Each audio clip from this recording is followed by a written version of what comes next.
Well, here we are live from Memphis. Yesterday, I took my young deputy Colton over to Graceland, and we visited with Elvis and communed with the king, so that was kind of fun. And then went and spoke at University of Memphis, so that was a blast last night. Terrific crowd, 1,000 people showed up, people in the overflow room. It was really just an awesome experience. We're gonna get to all the news of the day in just 1 second, but first, let me tell you, would you like to be dressed like a stud, fellas? I mean, do you wanna dress like a killer? Well, the way to do that is to check it out over at Indochino. They're the world's most exciting made-to-measure menswear company. They make suits and shirts to your exact measurements for an unparalleled fit and comfort. Guys love the wide selection of high-quality fabrics and colors to choose from, and the option to personalize the details, including lapel, lining, pockets, buttons. You can write your own monogram. If you go into one of their showrooms, then they will do all this stuff for you, and you actually get to pick the cloth out. You get to pick the look. It's really fun. You do feel like James Bond.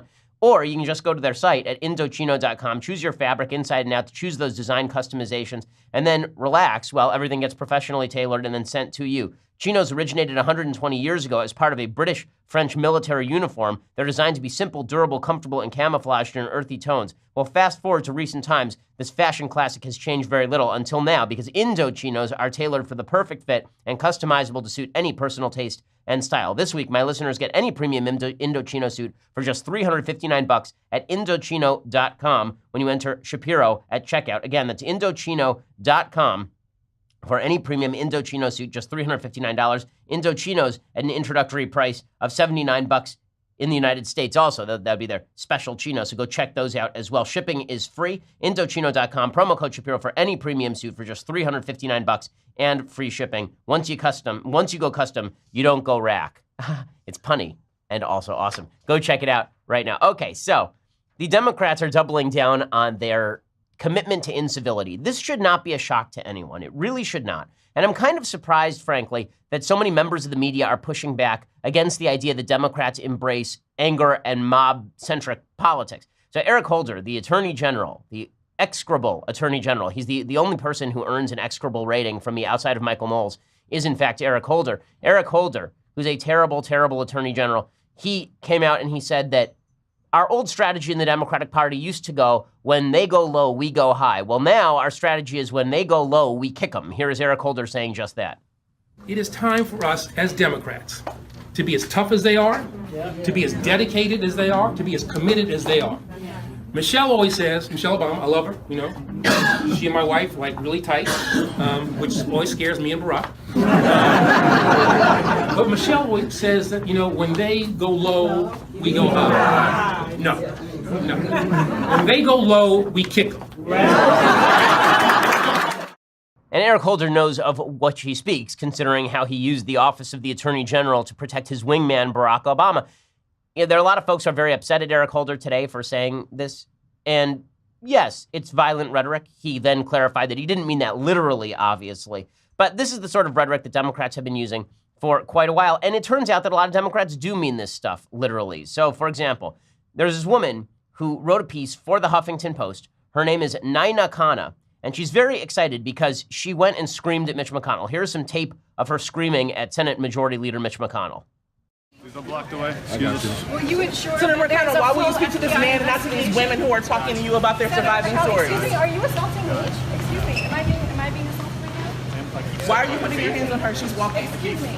Senator McConnell is really telling that you shook the hand of a man while a woman is trying to tell you her story. Senator McConnell, do you always turn your back on women like this? Especially women of color who are all sexual assault victims. Is this what your constituents can expect of you? Is this what they can expect of Republicans? Senator McConnell, do you not believe survivors, or do you believe it doesn't matter? And my favorite part of that is where she says that all women of color are sexual assault victims, which is pretty amazing. I mean, not like really all of them. I mean, some of them, I'm sure, but all of them. It's a pretty amazing statement. She wrote a piece for the Huffington Post called, I Confronted Mitch McConnell and Interrupted Susan Collins, and I'll do it again. She says, I am the executive director of Positive Women's Network, because she seems very positive, a national network of women and transgender people living with HIV. But you may know me as one of those people who followed McConnell through Washington, D.C.'s National Airport last week, as seen in a tweet that quickly went viral. I and others like me confronted McConnell and other politicians in airports and offices and elevators earlier this month because they refused to meet with the people whom they allegedly represent. What happened at the airport that afternoon is only one part of the story. And she talks about how she's harassed Susan Collins and screamed at Susan Collins during her speech affirming her vote for Kavanaugh. She says, I will do it all again whenever and wherever I am needed, and I'm not alone. She says there are tens of millions of us with a lot of skin in the judicial game, women, people of color, LGBTQ individuals, people with disabilities and chronic health conditions. The Supreme Court has the power to interpret, uphold, and enforce laws in ways that ensure our democratic and human rights, or it can entrench privilege and power for the already privileged and powerful. We, in all our diversity and rage, are the future. And then she suggests that this is how she wants things to go from now on. She says, we will keep screaming. We will continue to confront our elected officials wherever we encounter them. We will not be dissuaded by the police or fines or jail time. We are survivors, not just of sexual violence, but of an entire system that was designed to keep us in our place. So it's going to be a lot of screaming from here all the way to the end. My favorite part of this continues to be the media gaslighting everybody. No. These aren't mobs. These folks aren't members of mobs. They're just angry people, like angry people in groups screaming at people and doing stuff, which normally we would call like a mob, but they're not a mob because they're Democrats. And this is what the media do. When it's a Democratic mob, it's not a mob, it's a group of angry people. When it's a Republican group of politically concerned people not even doing anything remotely violent, then it's a mob. Here is Don Lemon doing his damnedest to ensure that people don't hear the truth about what Democrats are doing in the public square. The real mob is a mob of white supremacists who killed a woman in Charlottesville. Killed. People who are voicing their opinion about something that they don't believe in or that they think is bad for them is how the country works. That's not a mob. Well, I love that the only standard for a mob is they killed someone now. There's never been a mob outside of mobs that kill somebody. And by the way, it's important to note that in Charlottesville, the person who killed somebody did so when he got in his car and drove away from his own mob and then rammed into somebody. So it wasn't like the mob went crazy, ran over a bunch of gates and then started destroying people. They did that, but that didn't result in the death. So even by his own logical standard, it doesn't make sense. Charlottesville was a mob. That's the point. But it's not the only mob. And yet folks on CNN are very, very strong in their belief that the only sort of mob that's real is right-wing mobs. Maxine Waters also trotting out this talking point. Maxine Waters, the same woman who said in front of a crowd that people should confront and get in the face of people at gas stations and restaurants, and they should harass folks in public places. Now she says, well, the only real type of mob is a mob that has to do with President Trump. That's the only real kind of mob. They're trying to change the description of protest and call it a mob. Well, this president is the poster boy for what a mob protester looks like. Okay, so Trump is the definition of a poster boy for a mob, but you're changing the definition of a mob in order to actually label mobs mobs. Makes perfect sense to me. Senator Mike Lee is a friend of mine and also, I think, a very solid citizen. He came out and he said, listen, he got doxxed last week, meaning that there was a staffer for a Democrat who revealed his personal information. He says, that's sort of unsafe. That seems sort of like a mob tactic, maybe. It's terrible. It leaves us feeling very unsafe. My wife has had to be followed to the park by the local police. It's not a pleasant thing. Okay, the fact that the Democrats are now suggesting that they are not involved in these sorts of mob tactics is really kind of astonishing, especially because there's a long history of Democrats using the mobs as political tools. See, there is this strategy. It's called Fred Siegel, who's an author of a great book called The Future Was Once Here, about major American cities destroyed by democratic liberalism. He calls it riot ideology. Riot ideology, according to Fred Siegel, is this belief that riots are a reflection of deep underlying social ills that can only be cured by more government. And what you would see from the Democrats is an attempt to actually forward mob politics, to forward the mob, to feed the braying mob, to make the mob larger, to encourage riots, and then turn around and say, look at this. This riot is happening because the people are angry. The only way to cure this is to give the people what they want, aka more government or dollars or something else. This is a tactic of the Democrats. It has been an actual tactic of Democrats for generations. Marion Barry, who ended up being mayor of Washington, D.C., he said regarding the Black Panthers, who are a violent, actual terrorist group, he says, I know for a fact that white people get scared of the Panthers, and they might look at somebody a little bit more moderate and say, well, let's give them money. And so there he is supporting the mob. New York Mayor John Lindsay, who is a very, very liberal Republican, he said that mass unrest could be the spur to more leftist policies. He said, quote, our experience is that some good can come of confrontation politics. You remember when the left fully embraced the Occupy Wall Street movement, despite their crime and violence, despite the fact that they were occupying public places and turning them into pigsties? Jay Carney, the White House press secretary under Obama, said of Occupy Wall Street, quote, one man's mob is another man's democracy. You remember when Barack Obama expressed sympathy for rioters in cities ranging from Baltimore to Ferguson. He said this about the situation in Ferguson. He said, those who are only interested in focusing on the violence and just want the problem to go away need to recognize that we have work to do here and we shouldn't try to paper it over. Whenever we do that, the anger may momentarily subside, but over time, it builds up, and America isn't everything that it could be. In other words, riots are always an expression of public anger, so long as the public anger moves us in the direction of more government liberalism. In fact, Barack Obama was not afraid to use the mob as a catalyst for his policy preferences basically throughout his entire career. Right after the 2008 financial crisis, President Obama takes office. He has a big meeting with a bunch of bank CEOs. And at that meeting, he turns to them and he says, you basically ought to cave to my entire agenda because if you don't, I will let the mob get you. This is a direct quote from Barack Obama reported by Politico. Quote, my administration is the only thing between you and the pitchforks. Right? That is demagoguery, sheer demagoguery. And of course, when it comes to sort of this casually violent language, President Obama is no exception. He's used this language too. It was Jim Messina, his White House deputy chief of staff, who said the Democrats should punch back twice as hard. It was Barack Obama who said, if they bring a knife to the fight, we bring a gun, and told people to get in their face. And as Barack Obama saying that. So all the talk about Trump is unique in American politics because of the way he talks, and that's what's causing all of this, just not true. You have to be historically ignorant to think this, and it has been a long-standing part of the Democratic agenda to use mobs in order to achieve political purposes.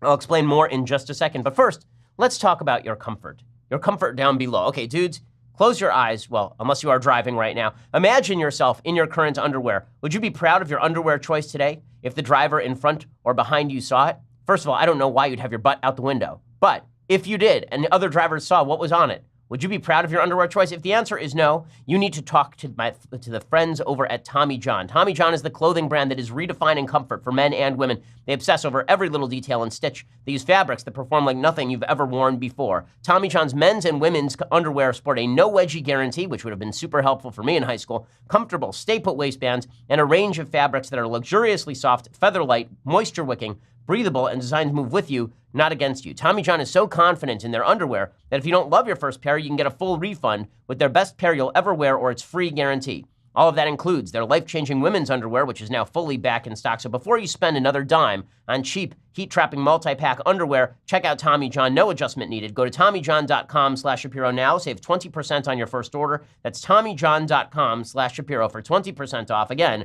TommyJohn.com/Shapiro. So back to this Democratic mob politics routine. I'm very familiar with this because they've been doing this on college campuses. They basically incentivize violence on college campuses by saying that if things get too violent, well, then we'll just ban conservatives. Very convenient. And there's violence over at Berkeley. And so the administration will say, well, we've got to ban conservative speakers until we can get a hold of the situation, which is basically the rioters' veto. We experienced this at DePaul University last year, when students suggested that they might get riotous and violent over me visiting campus. And so DePaul simply banned me. And then they threatened to arrest me if I showed up. There's tape of me standing in front of a security guy, their head of security there, who's telling me that if I take one step forward, he will arrest me. I mean, it's truly amazing stuff. Democrats have engaged in this sort of stuff for a very long time, and it's always rich to hear what they're willing to label a mob. Folks on the left were perfectly willing to label not only Trump supporters a mob, but go back a few years before that. I'm old enough to remember the Tea Party, which was in large part a bunch of people standing around carrying "Don't Tread on Me" flags and reading the Declaration of Independence at rallies. I went to a bunch of Tea Party events. I spoke at a bunch of Tea Party events. I was a charter member of the Tea Party. The left called them mobs. The left said that the Tea Partiers were mobs. They said Occupy, which was involved in actual criminal activity, many, literally dozens and dozens, maybe hundreds of arrests across the country of Occupy protesters. That was not a mob. But the Tea Party was a mob. The Tea Party was really a mob. Jimmy Hoffa Jr., I remember, there's some event in 2011, and I remember him introducing President Obama there and suggesting that the Tea Party were, quote, sons of bitches. And he said, well, let's take these sons of bitches out, right? Because they were a mob. For Democrats, any form of Republican speech is demagoguery and being a mob. Anytime you get more than 2 Republicans in an area together, it's a mob. But Democrats who are actually charging the steps of the Supreme Court and bashing on the 13-ton doors and chanting, "Stop Brett Kavanaugh," those people are not a mob. People who are running through the Senate Hart building trying to buttonhole senators in elevators without security protocol, those people are not a mob. It's not a mob when folks go to Washington, D.C., find conservatives and then rip up their signs. That's not a mob. It's not a mob when you have Occupy Wall Street occupying large swaths of land and defiling and defacing it. Not a mob. The only mob is Charlottesville. It's the only mob we've ever seen. And we keep hearing this from the media. It is the only mob. The only mob is the mob in Charlottesville. That, of course, is not true. It's silly. And more than that, it is obviously politically motivated, and the media are part of this whole routine. So the left is making the case that their politics is not the politics of the mob. Instead, anybody who's angry at the politics of the mob, anybody who's angry at the attempt to get Brett Kavanaugh, for example, the mob justice that was attempted on Brett Kavanaugh, and it was mob justice, right? There's no due process. He was just going to have his life ended, essentially, by a bunch of people screaming. The folks on the left have decided that any resistance to that is just because you are a privileged white person. Charles Blow, who's aptly named over at the New York Times, he has a column today called White Male Victimization Anxiety. And here is what he says. He says, during the swearing in of Justice Brett Kavanaugh on Monday, Donald Trump took it upon himself to apologize to Kavanaugh and his family on behalf of our nation for the terrible pain and suffering you've been forced to endure. He repeated the tired lines that he and Republicans hope will stick and steer the comatose base to electoral fervor, that accusations of sexual assault against Kavanaugh were part of a campaign of political and personal destruction based on lies and deception. They were. And what happened to the Kavanaugh family violates every notion of fairness, decency, and due process. It did. But here's Charles Blow's perspective. To me, this was not just a president and party worried about an approaching blue wave and trying to take political advantage of a moment of victory. It was an outright and increasing amplification of a reactionary white male victimization syndrome that has consumed modern American conservatism. Vox has called it the unleashing of white male backlash. This is very bad, by the way. White males are not allowed to defend their rights. If they do, this is just evidence that they are privileged. So if white males are given due process, then that shows that they are privileged. And if they are not given due process and then they get angry, that also shows that they are privileged. So just like every other major leftist argument these days, the conclusion is already assumed. It's just a question of how you get there. According to Charles Blow, the women accusing the white man of assault weren't the victims. Instead, the white man was the victim. Well, to be accurate, the actual accusation is that the women accusing the white man of assault didn't have any corroborative evidence, which means that you were trying to get this guy without any corroborative evidence whatsoever. In some people's eyes, says Blow, he was the victim of political correctness, Me Too's overreach, a check your white male privilege culture drunk on its own self-righteousness, which is all of which is true, because that's what happened. But that's not really what this is about, according to Charles Blow. Kavanaugh's belligerent defense and Trump's dismissal of the accusers. He mocked one at a political rally and called the accusations a hoax. You'll recall that some folks like me criticized that and said that he shouldn't have mocked Christine Blasey Ford because he didn't know the facts either. But according to Blow, they represent for many men a back against the wall, no more space to retreat moment of fighting back, of pushing back, of standing proud in their patriarchy and proclaiming that it will not bend. Now due process is patriarchy. Now presumption of innocence is patriarchy. Blow continues, they're saying enough. They will cede no more ground. They will share no more power. They will accommodate no more ascendancy and validation of the oppressed. Now, you might want to add the word allegedly oppressed there because, again, none of those allegations have actually been supported by any evidence. He says that is what they are telling us, and they are speaking through Trump. He says the victim sensibility Trump is articulating is not generationally restricted. In January, a PRRI MTV poll of 15 to 24-year-olds found that 43% of young white men say discrimination against whites is as serious a problem as discrimination against other groups. 29% of young white women agreed with them, and nearly half believe efforts to increase diversity will harm white people. Because by nature, the definition of the left's attempts to increase diversity include harming white people, meaning what the left wants from diversity is not ideological diversity or diversity of experience. What the left says is that we should give slots that belong to qualified white people to unqualified non-white people. This is an actual point that the left believes in. I don't even know how the left can argue this particular logic. It doesn't make any sense. If you are saying that there's a group of college admittees, of which too many are white, and we need to replace some of those white people with non-white people, How does that not harm white people? You're going to have to explain that one.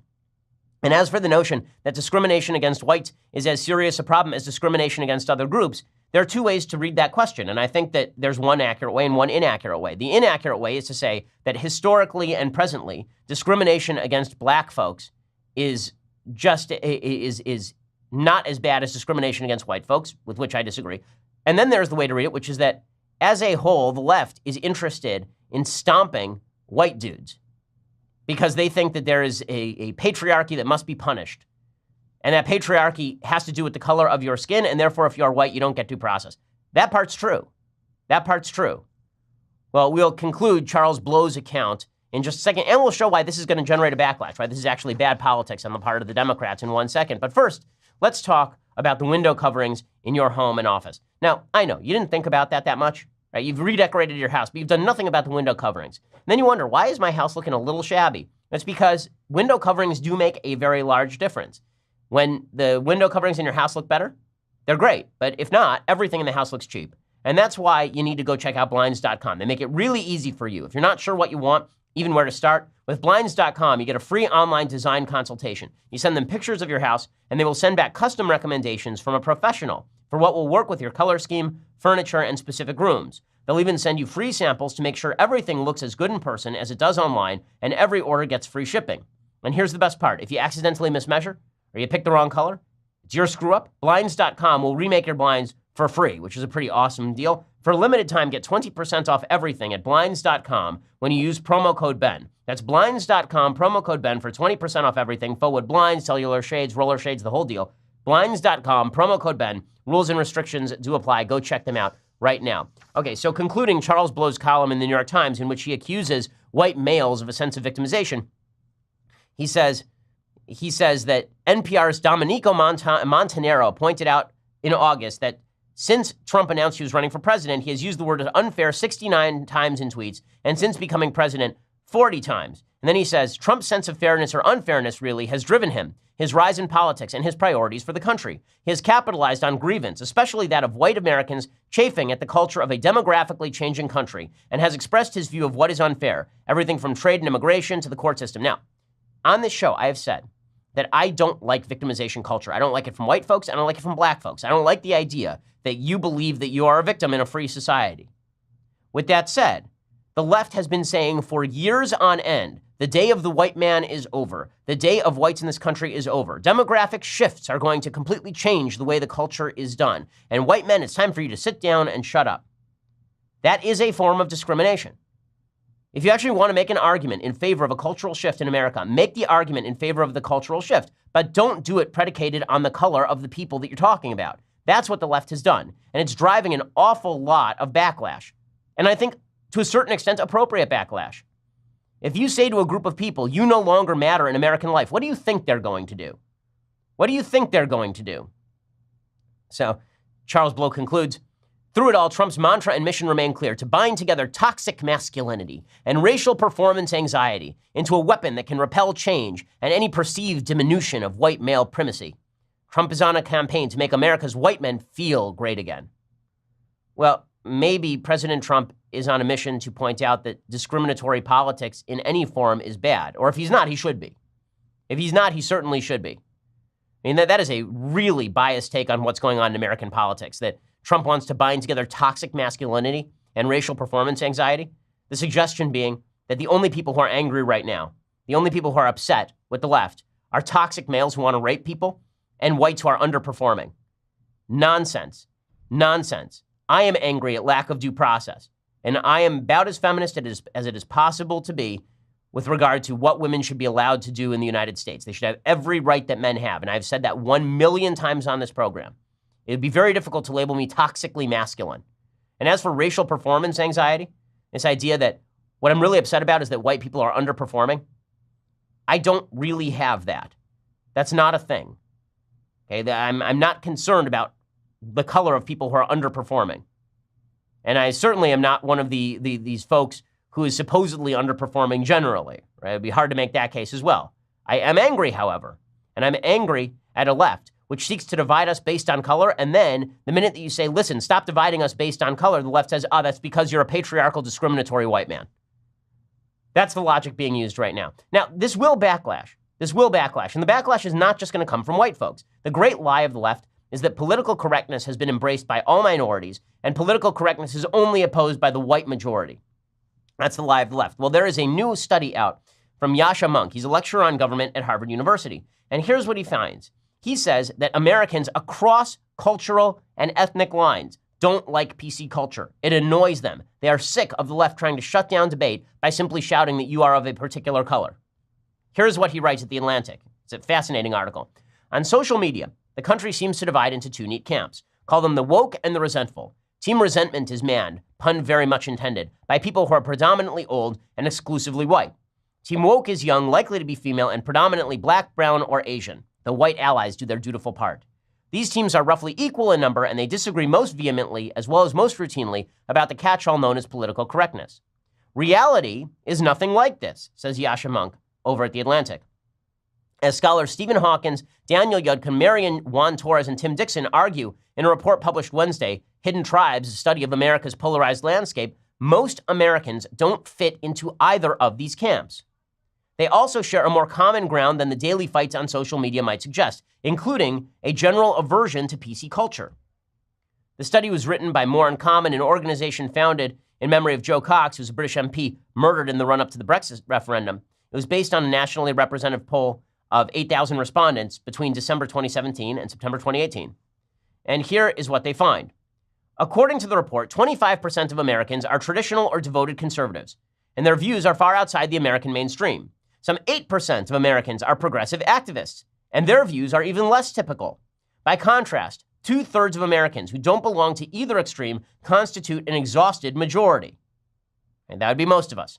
I'm a traditional devoted conservative, but I think I would also probably be a member of the exhausted majority. Their members share a sense of fatigue with our polarized national conversation, a willingness to be flexible in their political viewpoints, and a lack of voice in the national conversation. Most members of the exhausted majority, and then some, dislike political correctness. Among the general population, a full 80% believe political correctness is a problem in our country. Young people don't like political correctness. 74% between 24 and 29. 79% under age 24. The woke are in a clear minority across all ages. Race is also a bad proxy. Whites are less likely than average to believe political correctness is a problem. Less likely. 82% of Asians think political correctness is a problem. 87% of Hispanics think political correctness is a problem. 88% of American Indians think political correctness is a problem. I love this. One 40-year-old American Indian in Oklahoma said this, quote, "It seems like every day you wake up, something has changed. You say Jew or Jewish. Is it black guy, African American? You're on your toes because you never know what to say. So political correctness, in that sense, is scary." The only part of the standard narrative that the data partially affirm is that black folks in the United States are more likely to support political correctness. But 3/4 of blacks still oppose political correctness. So it turns out the vast majority of Americans in every racial category are annoyed by the woke crowd and their insistence that nobody ever be offended. So Charles Blow's take, which is that we are allowed to racially polarize so long as we are targeting one political group, that's not popular. That's not popular. 83% of respondents who make less than 50 grand dislike political correctness. Just 70% of those who make more than 100 grand are skeptical about it. Okay, so that means that the richer you get, the more you like political correctness. So it's not poor people pushing political correctness. It's not even minorities pushing political correctness. It is disproportionately rich white people pushing political correctness. That's amazing. Now, there is a political gap here. Among conservatives, 97% believe political correctness is a problem. Among traditional liberals, 61% do. The only ones who really like the woke culture are progressive activists. Only 30% see political correctness as a problem. They are far outside of the mainstream. So, who's in this group, according to The Atlantic? I love this. Compared with the rest of the polling sample, progressive activists are much more likely to be rich, highly educated, and white. They are nearly twice as likely as the average to make more than 100 grand a year. They are nearly 3 times as likely to have a post-grad degree. And while 12% of the overall sample in the study is African American, only 3% of progressive activists are. It's rich white kids. Rich white kids. Those are the people who are creating a lot of the problems in our society right now with their talk of divisive polarization and political correctness. In 1 second, I'm going to explain what the study means by political correctness, because that's sort of important. We have to define our terms. We'll get to that in just 1 second. But first, let's talk about your sleep quality. So why would you get a mattress made for anyone else, right? Why not have a personalized mattress? We live in a personalized society where you can order anything the way you want it. Why not get your mattress the way you want it too? Helix Sleep can make that happen for you. They built a sleep quiz. It takes 2 minutes to complete. They use the answers to match your body type and sleep preferences to the perfect mattress. Whether you're a side sleeper or a hot sleeper, whether you like a plush or a firm bed, Helix can make it happen for you. All you have to do is go to helixsleep.com/Ben. You take their 2-minute sleep quiz, and they will match you to a mattress that will give you the best sleep of your life. Helix Sleep mattresses are awesome. My wife and I have one. We liked ours so much that we actually got my sister one for her wedding as well. For couples, Helix can even split the mattress down the middle, providing individual support needs and feel preferences for each side. They have a 10-year warranty, and you get to try it out for 100 nights risk-free, so you have nothing to lose. Right now, Helix is offering up to $125 off all mattress orders. Get up to $125 off at helixsleep.com/Ben. That's helixsleep.com/Ben for $125 off your mattress order. Again, helixsleep.com/Ben. Let them use that /Ben so that they know that we sent you. Okay, so in just a second, I want to get back into this study, plus a big scandal over at Google broken by Breitbart. We'll talk about that. First, you have to go and subscribe. For $9.99 a month, get the rest of the show live, the rest of the Andrew Klavan's show live, the rest of Michael Knowles' show live. Get all of those wonderful glories. Plus, you can get the Leftist Tears hot or cold tumbler, which I have once again forgotten to bring with me today to show to you. But if you've seen the show before, then you know what I am talking about. It might be around here somewhere, actually. Just have to look for it. No, not here. In any case, the Leftist Tears hot or cold tumbler is the finest of all beverage vessels. So go check that out for $99 a year. Also, when you do that, you get access to Another Kingdom Season 2, which comes along with the visuals. You get early episodes. It's really fun. It's really a kick. It's written by Andrew Klavan and read by Michael Knowles. The only thing of Michael Knowles' I will ever recommend. So go check that out right now. Also subscribe so that you can see our Sunday conversations, right? You can see our Sunday specials that we do with big names from all across the political spectrum. Subscribe at YouTube or iTunes. Leave us a 5-star review over there. Only 5 stars. We do not accept 4-star reviews. The app will automatically reject it if you give a 4-star review. Only 5-star reviews are allowed, so go check that out right now. We're the largest, fastest growing conservative podcast in the nation.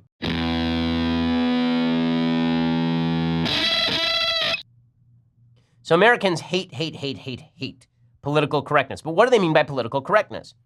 According to The Atlantic, in extended interviews and focus groups, participants made clear they were concerned about their day-to-day ability to express themselves. They worry that a lack of familiarity with a topic or an unthinking word choice could lead to serious social sanctions for them.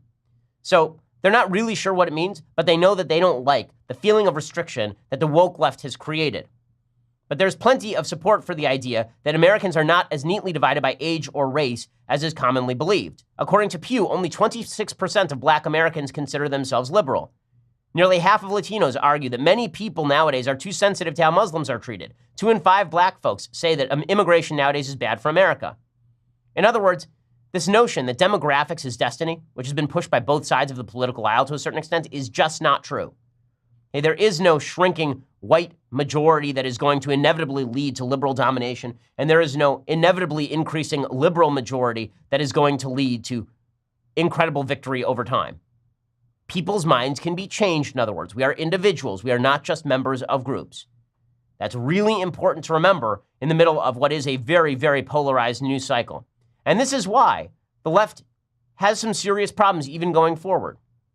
Now, that doesn't mean that the right can't do things to alienate folks. The right obviously can do things to alienate folks. And I would say there's a difference between being politically incorrect and being a jerk. And this is where the right has to be careful. Not everything that you say that is offensive is just you being politically incorrect. Sometimes it's you being a jerk. Right? If you use the N-word, that's not you being politically incorrect. It is you being a jerk. If you say that men and women are different, that is politically incorrect and you not being a jerk.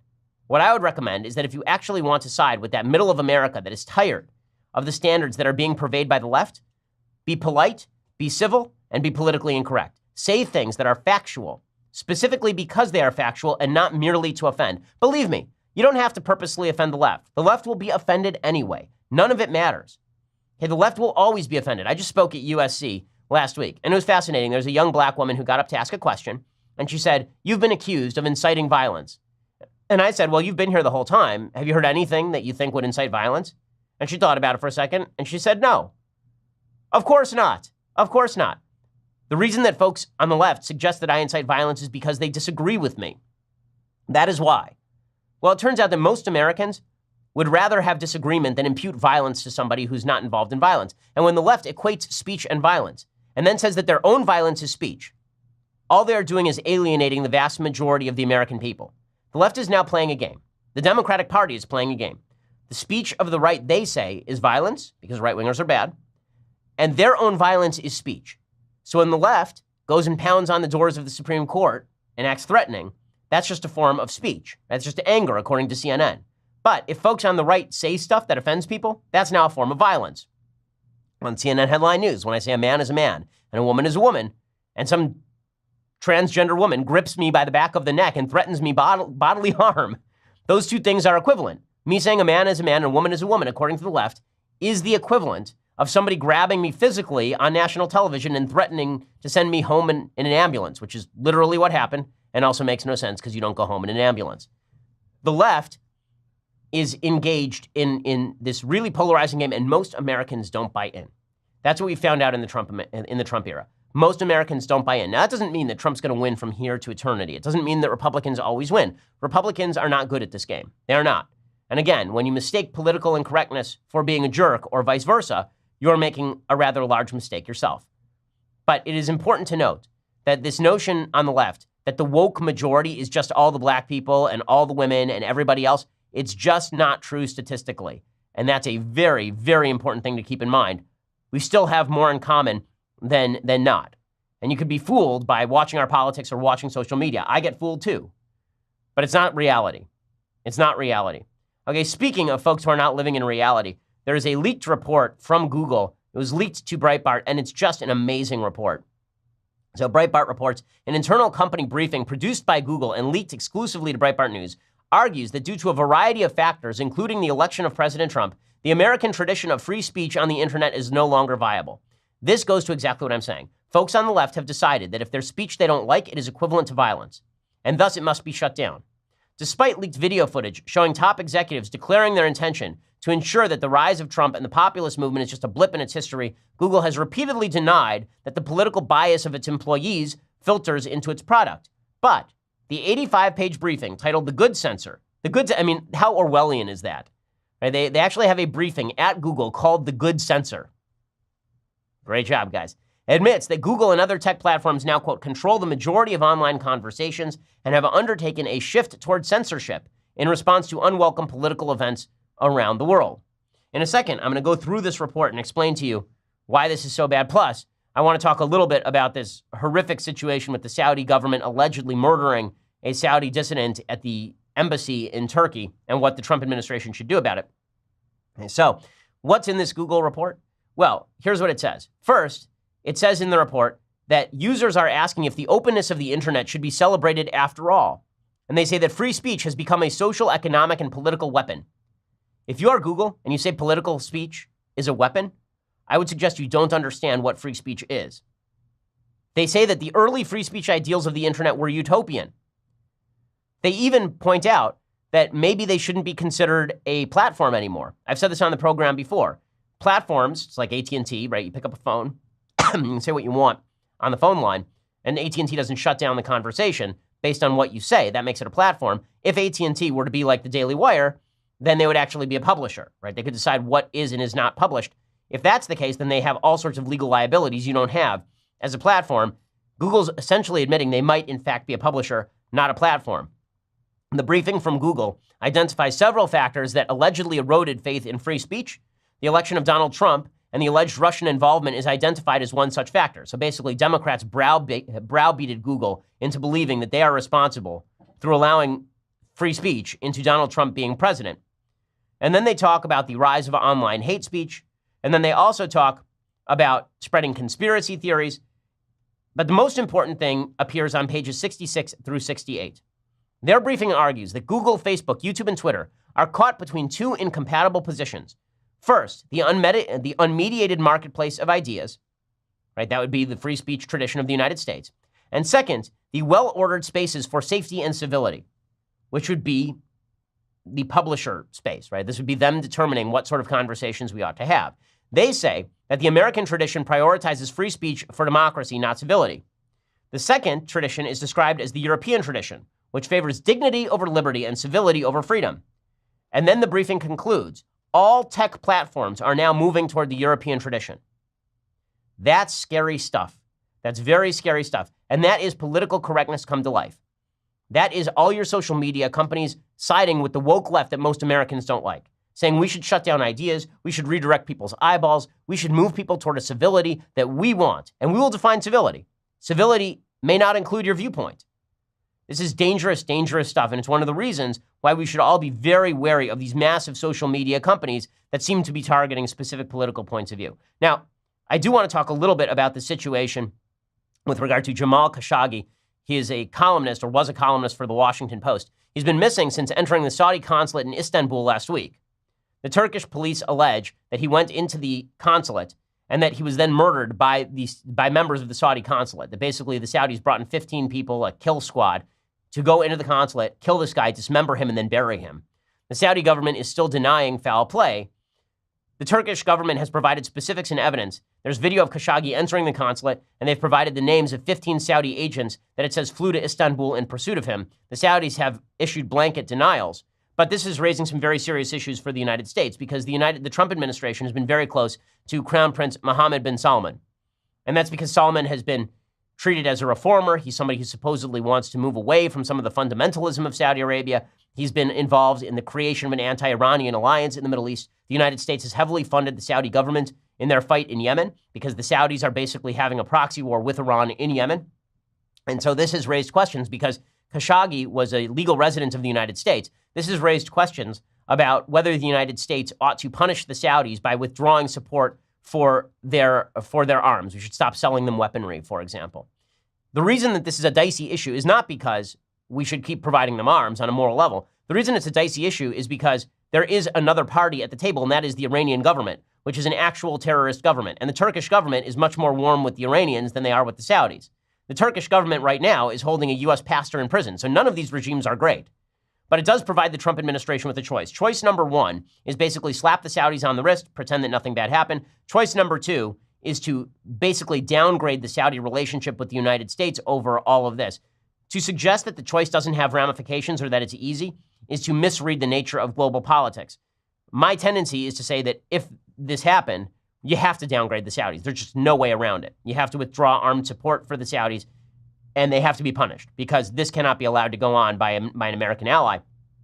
We should also remember that there are geopolitical considerations at play, and backing the Iranians in order to stop the Saudis or allowing the Iranians to run roughshod through the Middle East because the Saudis did something evil here would not be a good outcome either. Sometimes there is no good outcome. And it's just awful the Saudis put the United States in this position geopolitically, and also, obviously, a lot more awful that it sounds like they murdered a guy because he was a dissident at their consulate in Istanbul. It's just terrible, just terrible.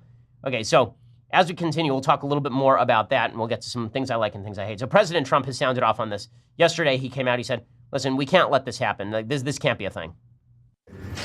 This is a bad situation. We cannot let this happen. To reporters, to anybody, we can't let this happen. And we're going to get to the bottom of it, okay? Okay, so obviously Trump very unhappy about this. Lindsey Graham, who's been a big Trump ally, he says there'll be hell to pay if this guy actually was murdered. I've never been more disturbed than I am right now. If this did in fact happen, if this man was murdered in the Saudi consulate in Istanbul, that would cross every line of normality in the international community. If it did happen, there would be hell to pay. Okay, now let's point out that would anybody be that surprised? I mean, the Saudi Arabian government has been a dictatorship, a rather evil dictatorship for several generations now. So I don't think anybody would be supremely surprised if it turns out that this is what happened. But it will necessitate action on the part of the United States. And as I say, that action could take one of two forms. Eli Lake has a good piece over at Bloomberg talking about all of this. He says, there's a deeper problem with the slap on the wrist. It lets the Saudis believe the U.S. needs them more than they need us. It effectively puts the Saudis in control of the alliance. And what about the more severe response? Well, Saudi Arabia would definitely get the message, and other U.S. allies would understand there are consequences if America recalled its top diplomat and supported a UN resolution. But that risks undermining Prince Mohammed bin Salman, and the alternatives in Saudi Arabia aren't much better. The U.S. has an interest in his success. What's more, less U.S. military engagement in Yemen could actually lead to more civilian casualties. So we will find out what happens here. My guess in the end is that the United States does a mixture. that the United States punishes the Saudis temporarily and then comes back to them in 3 months and talks about what they can do to rectify the relationship. That's the probable outcome.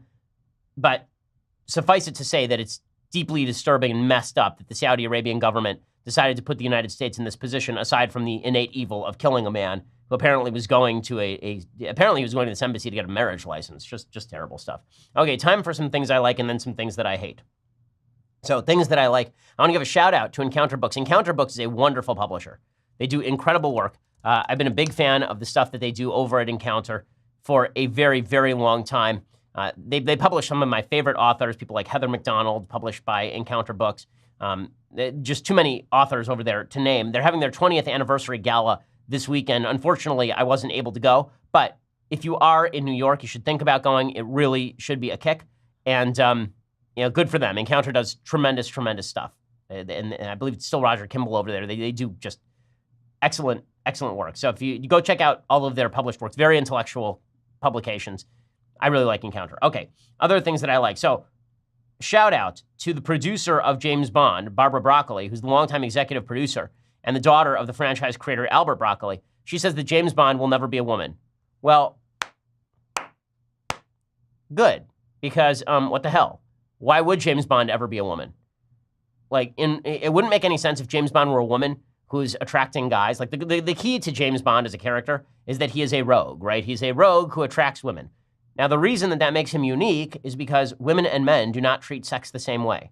James Bond is quote unquote a player, right? He's a player with a heart, right? He always finds a woman in one of these films, a beautiful woman, and then she falls for him, and then they sleep together. At least one woman per film. Now, you want to know what you call a woman who can get a guy in bed? A woman.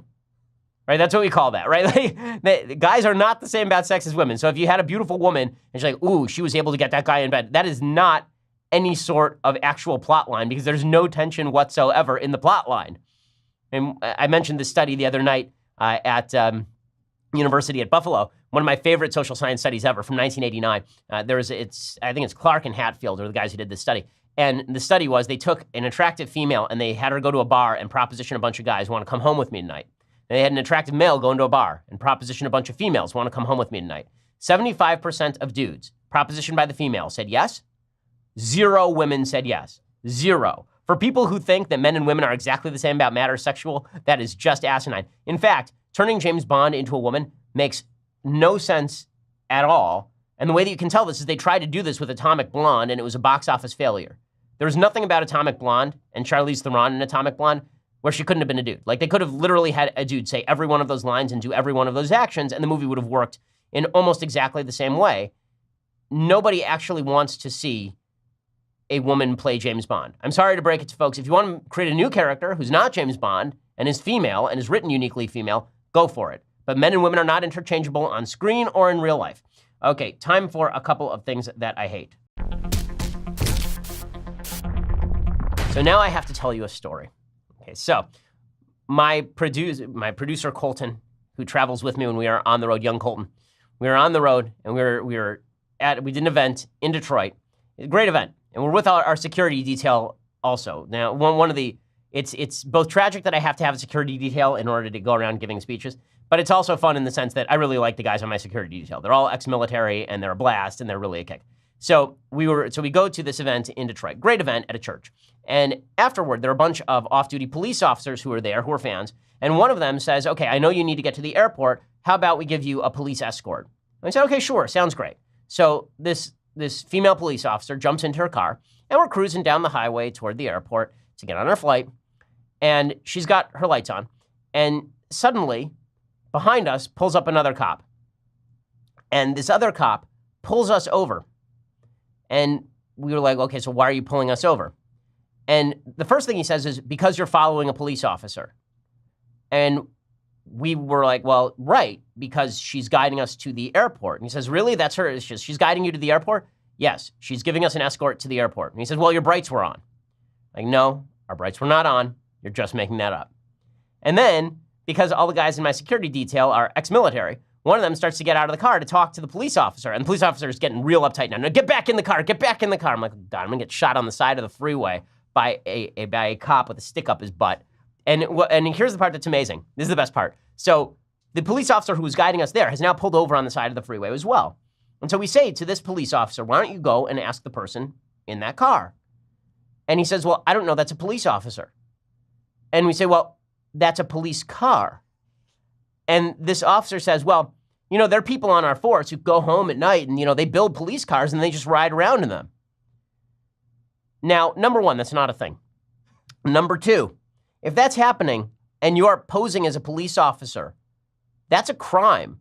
So if you actually think that that is a person who has built a formal police car and is driving around with their lights on off duty, shouldn't you go arrest the person doing that, 10 feet in front of us and not bother us? Eventually, this police officer goes and actually asks the other police officer what's going on. She says, yes, I'm a police officer. I'm guiding these people. And the guy kind of gives us a stern shake of his head and gets into his car and then drives away. The reason I tell this story is, as you know, on the show, I am very pro-police officer. I think law enforcement does an amazing job overall in the United States. I love police officers. I defend police officers. I'm one of the biggest defenders of police officers in America. The reason I tell this story is because one of the narratives you hear a lot is that police action, when it's bad action, is a result of racism. Something bad happens to a black person, it's automatically the result of racism. I am here to tell you, there are some police officers who are just doofs. I don't know what this guy's name was. I don't know his badge number. I wish I had it. Okay, but this police officer was a doof. He was a doof. And it is important to recognize that in every profession, there are doofs. So when something bad happens, instead of immediately leaping to the conclusion that it must be systemic racism because police officers hate black folks, instead, we might want to think about the possibility that the police officer is just a doof. The kind of doof who would pull you over for following another police officer. I mean, frankly, if you thought the police officer in front of us was not a police officer and was a civilian impersonating a police officer, he should have given us a medal for making a citizen's arrest against somebody who's impersonating a police officer. It was just insane. It was really funny. Our guys, one of the guys was like, well, we were kind of behind the other police car when he pulled over to talk to the second officer. He's like, should we pull up? And I was like, no, just sit still. Okay, this guy is super jumpy. I really don't want the headline tomorrow to read, Shapiro and security team shot to death by officer for following a police officer to the airport in a guided tour. It'd be a long headline, number one. And number two, that's a bad way to go. So that's my crazy story from this particular troop. Okay, other things that I hate. So CNN, they hate racism over at CNN. Unless it's a bunch of people saying kind of racist things about Kanye West. Then they kind of like racism. So here was a full panel on CNN in which all of the members of the panel decided that it was totally okay to call Kanye West a token Negro and suggest that he is stupid because of his race. But now all of a sudden Kanye, because he's put on a MAGA hat and he's an attention whore like the president, he's all of a sudden now the model spokesperson. He's the token Negro of the Trump administration. This is ridiculous. Okay, so that's great. I'm glad that we now know that folks on the left can call people token Negroes, and that's totally fine. It is amazing what the left can get away with simply because they are members of the political left. There's a reason people are not fond of this sort of rhetoric. It's gross. Okay, well, we will be back here tomorrow. I will be back in Los Angeles, ensconced in my beautiful studios. Unlike the Washington Post says, my studios are very nice. Ensconced in our beautiful studios. And I will be taking your questions in the mailbag, so make sure to subscribe. Now's a good time to do it. I'm Ben Shapiro. This is The Ben Shapiro Show.